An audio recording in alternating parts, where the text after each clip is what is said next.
Put yourself in the Cambodian woman's shoes and try to live a day like that and see how would you feel having no opportunity to get health care and just see how long you can last. People live their whole lives like this. Only 15% of Cambodian women have access to health care. 90% of Cambodian women will suffer from a long-term infection during their lifetime. Due to poor diet and insufficient healthcare facilities, women often stand in enormous lines for hours, never receiving medical treatment. Without seeing a physician, these women often experience slow and painful deaths. Like in the countrysides, there's no hospitals, or it's only like little clinics, and it's a long hike into Phnom Penh without transport. In a developing country like this, healthcare is one of those issues that are often left behind. These are issues that are very prevalent amongst women but are not dealt with. So it causes tremendous poverty, number one, but tremendous pain for the women involved, a lot of shame. These are things that can be detected and corrected, and people, women especially, die too young but spend the last half of their lives in great pain and in great shame, and that, I believe, is unforgivable.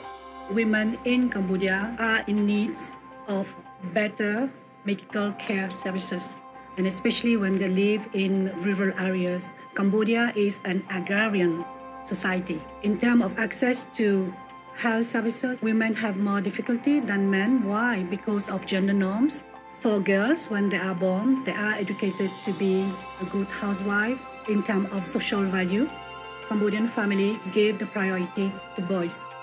Nokor Tep Women's Hospital will be the first of its kind, providing comprehensive healthcare for Cambodian women.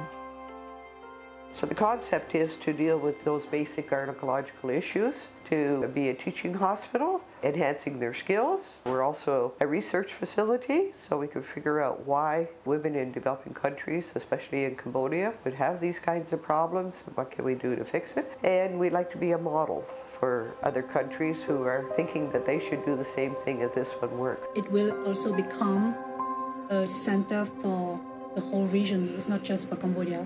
It will be a model, serving as a model for other centers.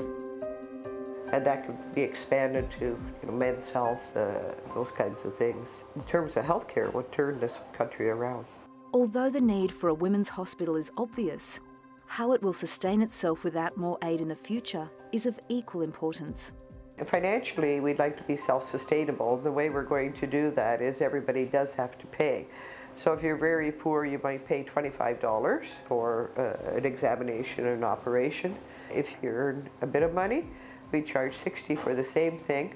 But if you're someone like myself, you would charge $500. And the reason for that being is right now I would go out of the country, cost flights and hotels and inconvenience. It's going to be a world-class hospital. Rich people can come, and that the money the rich people pay for their care will go to us caring for the poor people. We also want to be very good at what we do, so it is focused very narrowly on women's issues.